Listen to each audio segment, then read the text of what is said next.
So after I graduated from high school, I knew I wanted to go to college immediately, and I didn't really have a lot of options, I guess. Uh, didn't have a lot of money, didn't have a lot of opportunity to go other places, so I sort of knew I was going to the University of South Dakota and was excited about that.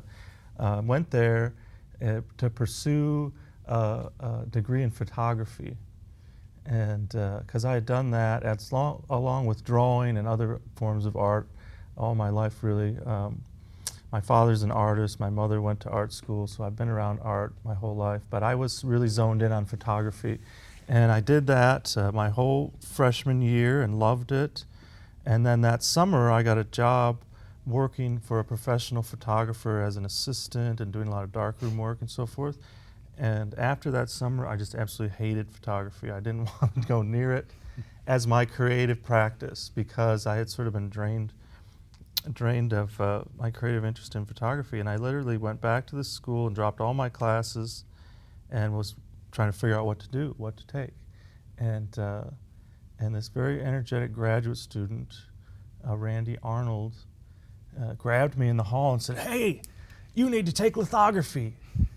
I don't know what that is. Okay, I'll try it. And so I took my first print class.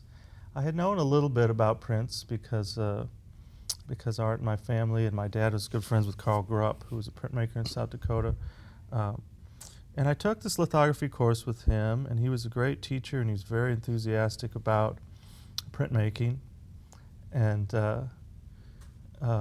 I found that, well, printmaking had a lot of things that I liked about photography, in that I had a sort of technical trick bag in a sense. There was certain things that I would do to get the results that I wanted, and I enjoyed that about photography. But what I also enjoyed about printmaking, getting excited about it then as a young person, a young student, was that I had the freedom to draw or do photo type things or manipulate the medium more physically, and I still had a kind of technical information to play with as well.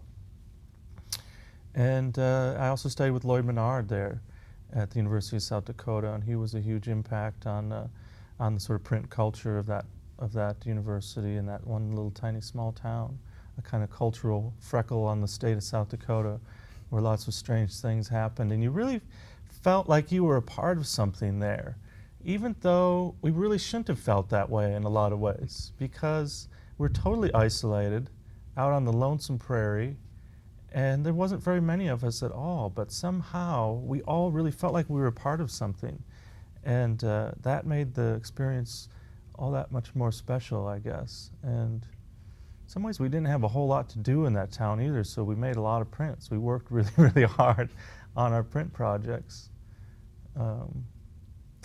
So I don't know if this is particularly a Midwest thing, although in part it is because of the snow, but I think my affinity for printmaking goes further back than than I realized when I first started taking the classes. And part of it for me was loving the first snow when I was a kid. And in South Dakota it snows a lot.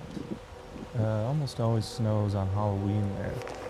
And I just loved that first snow when everything was covered with this blanket of crystal goodness and wonderfulness, very pristine, wonderful surface. And I loved to get out there and be the first one to make it all tracked up and to leave my footprints all over the snow. And I would do a little dance around in the snow and track it all up and make things in the snow. And I think that's as connected to my first experience with printmaking as anything else.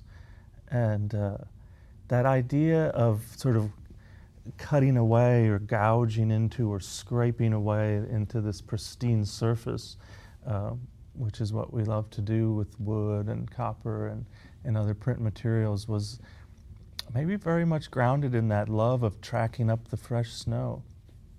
And then, of course, living in South Dakota, as it snows more and more, the residue and the footprints grow and grow and grow and become tracks all over the place.